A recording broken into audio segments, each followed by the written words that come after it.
واجب کسے کہتے ہیں؟ واجب وہ عبادت ہے جو تنی دلی سے ثابت ہو، اس کا انکار کرنے والا کافر نہیں ہوتا، ہاں بلا عذر چھوڑنے والا فاسق اور عذاب کا مستحق ہوتا ہے۔ وتر کی نماز رات میں عشاء کی نماز کے بعد یا صبح فرض نماز سے پہلے رات میں پڑھی جاتی ہے۔ امام ابو حنیفہ رحمۃ اللہ علیہ کے مطابق وتر کی نماز واجب ہے۔ واجب کا درجہ فرض کے بہت قریب ہے۔ سنت کسے کہتے ہیں؟ سنت اسے کہتے ہیں جسے رسول اللہ صلی اللہ علیہ وآلہ وسلم نے یا صحابہ کرام نے کیا ہو یا کرنے کا حکم فرمایا ہو۔ سنت کی دو قسمیں ہیں، نمبر 1 سنت مؤکدہ، نمبر 2 سنت غیر مؤکدہ۔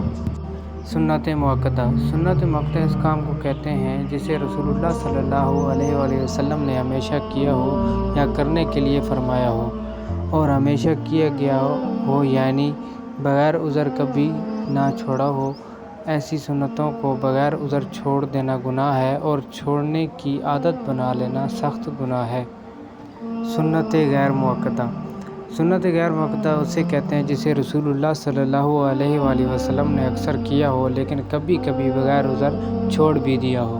ان سنتوں کے کرنے میں مستحب سے زیادہ ثواب ہے اور چھوڑنے میں گناہ نہیں، اور ان سنتوں کو سنن زوائد بھی کہتے ہیں۔